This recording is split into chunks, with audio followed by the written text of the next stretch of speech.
Hello students, here is your Joyita ma'am and today we discuss the chapter solution, some few topics from the solution. That is a very important topic of solution is concentration of solution. देखो बेटा ये 11 में भी है 12 में भी है concentration के डिफरेंट यूनिट्स मोलारिटी बच्चे अक्सर हमको बताते हैं मैडम बहुत हार्ड लगते हैं मोलारिटी के न्यूमेरिकल तो बनते ही नहीं है, कुछ भी नहीं याद रहते हैं, ये पढ़ने जाते हैं तो वो लिख देते हैं। तो देखो हम लोग बहुत इजियर वे में आज इस टॉपिक को पढ़ते हैं, ओके, एंड इसके बाद इसके न्यूमेरिकल्स भी हम लोग कर लेंगे। This is a very very easy topic, ठीक है। अच्छा, तो first concentration of the solution पढ़ने से पहले हल्का सा हम लोग सॉल्यूशन के बारे में जानते हैं। Actually what is solution? All of you know what is solution? Solution as a homogeneous mixture. You know mixture is of two types, homogeneous and heterogeneous, and solution is only one example of the homogeneous mixture. That is, homogeneous mixture of two or more component is the solution. Generally solution में अगर दो component होते हैं तो उसको हम लोग बताते हैं binary solution, दो से ज्यादा होते हैं तो trinary, तीन होते हैं तो quaternary, like this. Suppose sugar dissolve in water, ये sugar solution हो गया, दो ही component है sugar and water. उसी सुगर सॉल्यूशन में तुम थोड़ा सॉल्ट भी डाल दे देखो तो क्या हो गया, ट्राइनरी सॉल्यूशन, लाइक दिस। तो you can make different types of solution.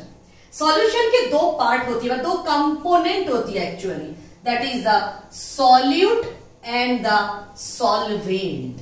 ये छोटे छोटे क्लास में तुम लोग ऑलरेडी सीखे हो। सॉल्यूट क्या होती है? जिस चीज के अमाउंट कम होती है और जिसको हम लोग डिसॉल्व करते हैं, दैट इज द सॉल्यूट।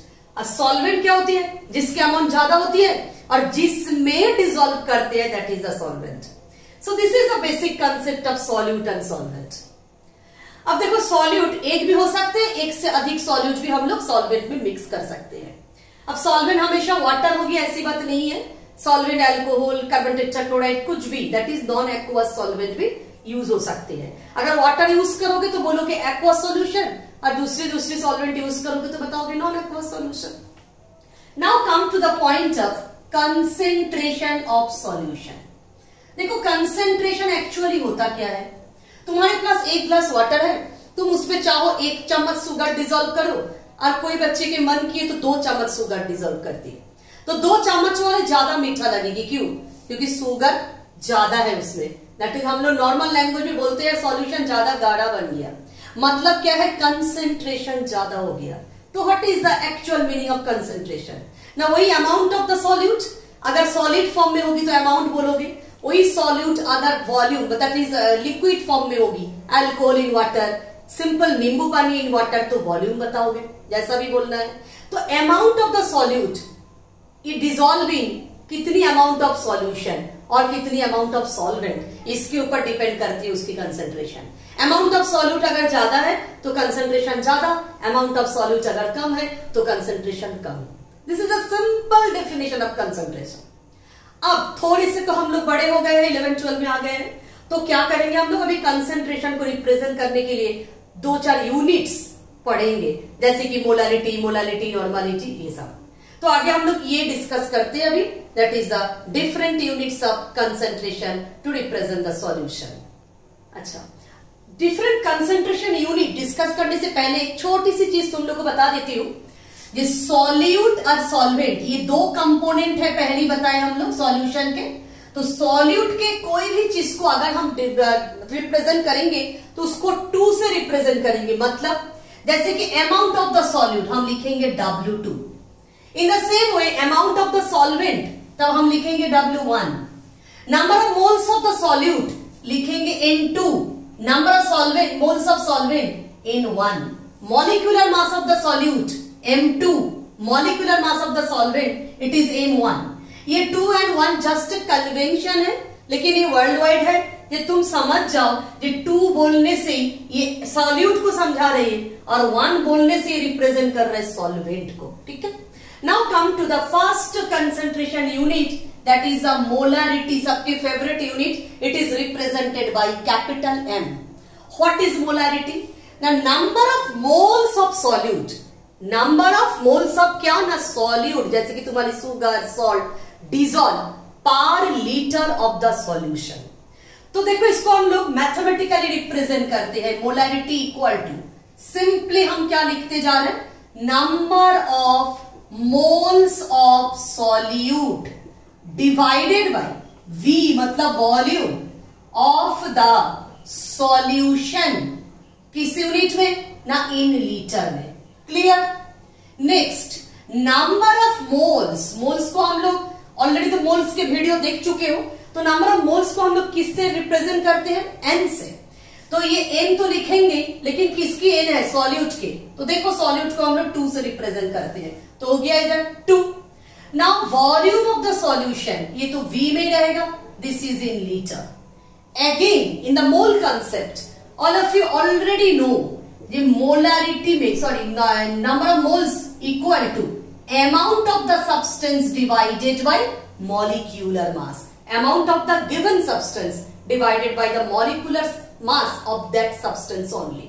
तो देखो अभी n को हम रिप्लेस कर देंगे ये W/m से, तो सर्टेनली क्योंकि n2 है तो हम लोग क्या लिखेंगे, W2/m2, where W2 is the amount of the solute, m2 is the molecular mass of that given solute। नीचे देखो V in लीटर।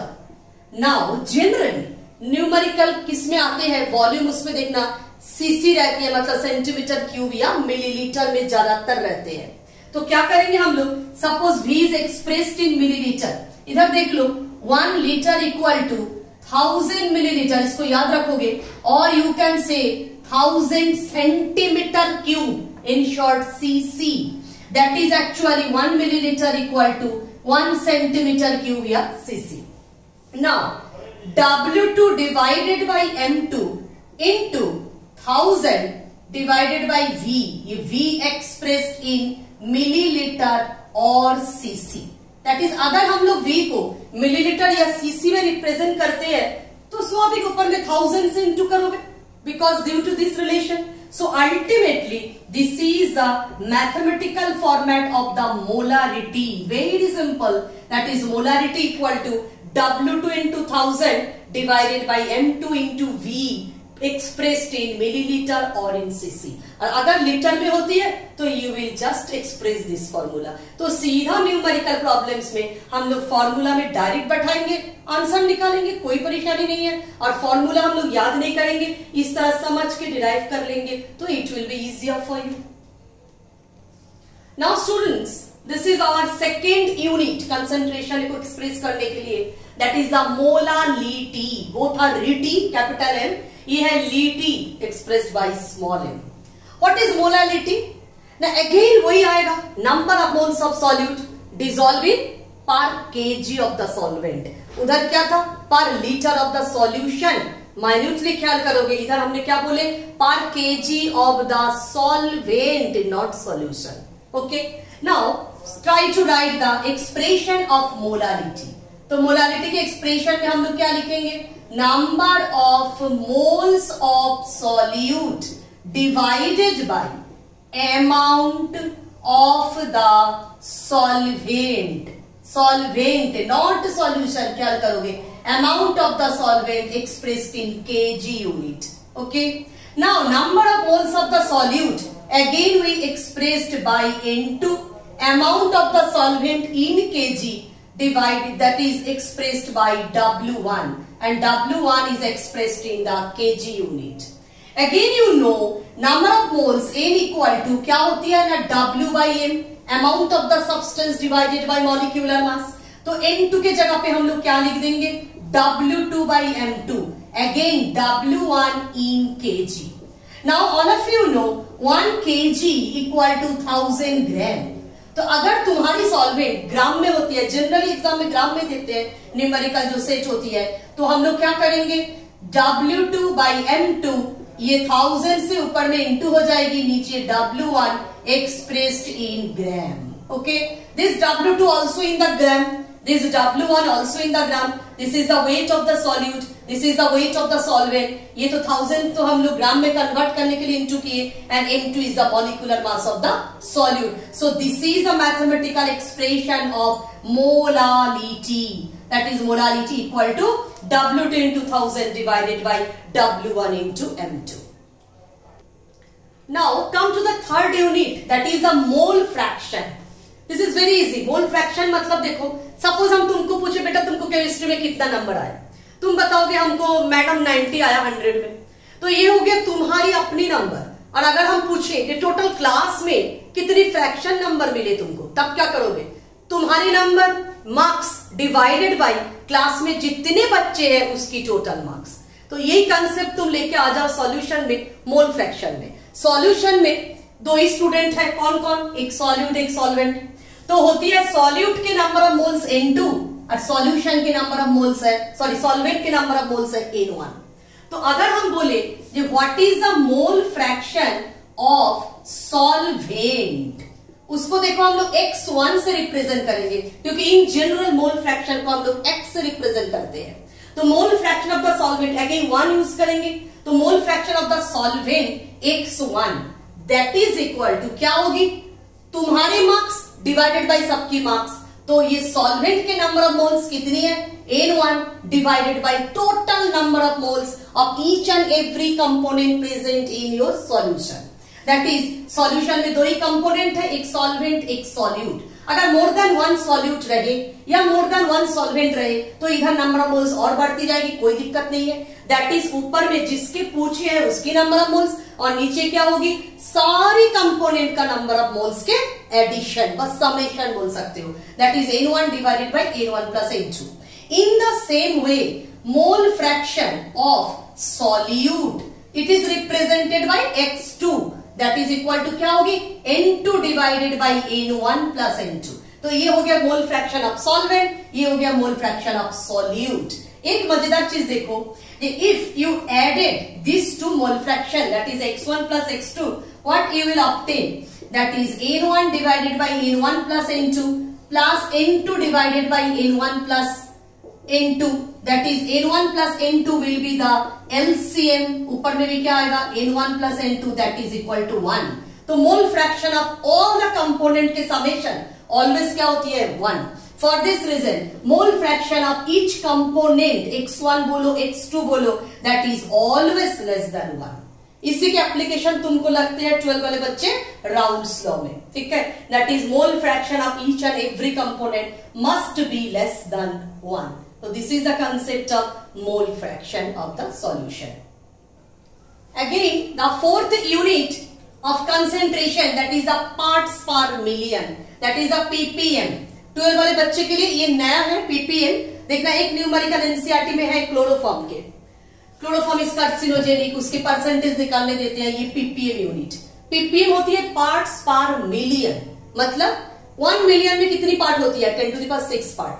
तो 10 to the power 6 part solution में कितनी मास ऑफ सॉल्यूट प्रेजेंट है, 10 to the power 6 part of solution में कितनी part of solute present है. Very simple, that is only the ppm. That is ppm equal to, simply तुमको लिखना है mass of the solute divided by mass of the solution into 10 to the power 6. Okay, so this is the unit of ppm only. Okay, तो हम लोग ये चारों unit कर दिए. So mass of the solute divided by mass of the solution into, so ppm equal to mass of the solute by mass of the solution into 10 to the power 6. This is the unit. Now the last unit, that is the fifth unit, normality of the solution. Normality directly तुम्हारे syllabus में तो है ही नहीं CBSE में, but competitive exam में normality से related numericals देते हैं. So just you read the normality, बहुत इजी टॉपिक है. नॉर्मलिटी क्या होती है, तुम लोग मोलारिटी ऑलरेडी पढ़ चुके हो, तो उसी के आधार पे नॉर्मलिटी है. केवल एक जगह पे थोड़ी सी डिफरेंट है, उधर number of moles of the solute था, इधर क्या होगी, number of gram equivalent of the solute. ठीक है, that is normality equal to gram equivalent, gram equivalent of the solute divided by volume of the solution again in liter. उधर भी volume of the solution ही था, उधर number of moles था, इधर बोल सकते हो number of gram equivalent of the solute. अब ये number of gram equivalent होता क्या है, देखो number of moles क्या होते हैं, amount divided by molecular mass. तो नंबर ऑफ ग्राम इक्विवेलेंट क्या होती है? Amount of the solute divided by उसकी इक्विवेलेंट वेट। तो अमाउंट ऑफ द सॉल्यूट को कैसे लिखते हैं हम लोग? W2। इक्विवेलेंट वेट को कैसे लिखेंगे? E2, ई सिंबल से लिखते हैं, और divided by volume of the solution in litre. Again देखो W2 बाई E2, वॉल्यूम अगर हम लोग मिलीलीटर या सीसी में लेते हैं तो ये हो जाएगी यूनिट इसकी नॉर्मलिटी। ओके, नाउ थोड़ी सी एक्सप्लेन मैं कर देती हूँ इक्विवेलेंट वेट, लेकिन परेशान हो जाते हो हम लोग इक्विवेलेंट वेट कैसे निकालेंगे, किस तरह समझ में आएगा। देखिए इक्विवेलेंट वेट तुम्हारे सिलेबस में 3 ही सब्सटेंस का तो देंगे, इधर एसिड सेट होगी क्वेश्चन में, नहीं तो बेस सेट होगी, नहीं तो सॉल्ट सेट होगी। तो एसिड के जो इक्विवेलेंट वेट होती है, equivalent weight of the acid is very simple, that is molecular mass of the acid and divided by उसकी basicity. What does it mean basicity? Number of replaceable hydrogen present in the acid. For example, equivalent weight of H2SO4, molecular mass of H2SO4, all of you know 98. What is the basicity? That is number of replaceable by ionizable hydrogen or simply acidic hydrogen. कितनी है? 2, तो divided by 2, that is equal to 49. ठीक है? So this is the equivalent weight of sulfuric acid. Now equivalent weight of sodium hydroxide का equivalent weight of base, sorry पहले बता देती हूँ, equivalent weight of the base क्या करोगे? molecular mass of the base, simply इसी की तरह डिवाइडेड बाय बेस की acidity. What is acidity? Number of replaceable hydroxyl ion present in the base. तो suppose equivalent weight of NaOH, it is very good base, कैसे निकालोगे? Molecular mass of the NaOH, all of you know 40, acidity कितने replaceable OH है? एक ही है, तो divided by 1, that is equal to 1। So this is a way to find out the equivalent weight of the acid and equivalent weight of the base. अब मैं तुमको दिखाती हूँ equivalent weight of the salt, ये कैसे निकालोगे? Equivalent weight of the salt in the same way क्या होती है? molecular mass of the salt divided by number of cation। तरह तरह की कहानी से बोल सकते हो, नंबर ऑफ मेटल एटम भी बोल सकते हो, नंबर ऑफ कैटन भी बोल सकते हो, जैसे बोलना है बोलो। और वैलेंसी ऑफ कैटायन, इसको और सिंपल वे में बोल सकते हो, charges, positive charge present on the cation, इस तरह भी बोल सकते हो, कोई परेशानी नहीं है।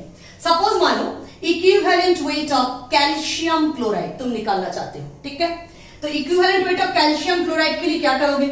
सबसे पहले molecular mass of calcium chloride कैसे निकालोगे? 40 कैल्शियम के, और 2 into 35.5 दैट इज 71, 2 क्लोरीन के, इसको ऐड करोगे तो आ जाएगी molecular mass of the calcium chloride divided by number of cation. कितनी कैटन है?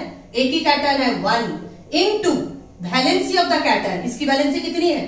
2, दैट इज डिवाइडेड बाय 2, तो ऊपर में आएगी 1, 1, 1 डिवाइडेड बाय 2। अब रिजल्ट में जो भी है, तो इसी तरह तुमको निकालना है कोई भी सॉल्ट का इक्विवेलेंट वेट। तो वही इक्विवेलेंट वेट को इधर बैठाओगे, सॉरी नीचे बैठाओगे, ऊपर में तो गिवन मास रहेगा इन 2000 divided by volume, certainly it is in millilitre और इन सीसी, और अगर लीटर में देते हैं तो you can use this formula. So this all about the concentration units, very easy. देखो हमने percentage, mass by mass percentage या वॉल्यूम बाय वॉल्यूम परसेंटेज तुम्हारे साथ डिस्कस नहीं की हो, क्योंकि वो तुम लोग जानते हो, 9th क्लास से पढ़ के आ रहे हो। दैट इज मास परसेंटेज में कंसंट्रेशन क्या होती है? Mass of the solute divided by mass of the solution into 100%, everybody knows. Volume percentage क्या होती है? Volume by volume percentage, volume of the solute divided by volume of the solution into 100%। ये किस case में होती है? जब solute liquid होती है, लाइक अल्कोहल्स। ओके, और एक चीज क्या होती है? Mass by volume percentage, that is mass of the solute divided by volume of the solution into 100%। ठीक है, तो these are the very easy, generally not important for 11-12 level, क्योंकि सारे लोग जानते हो ऑलरेडी।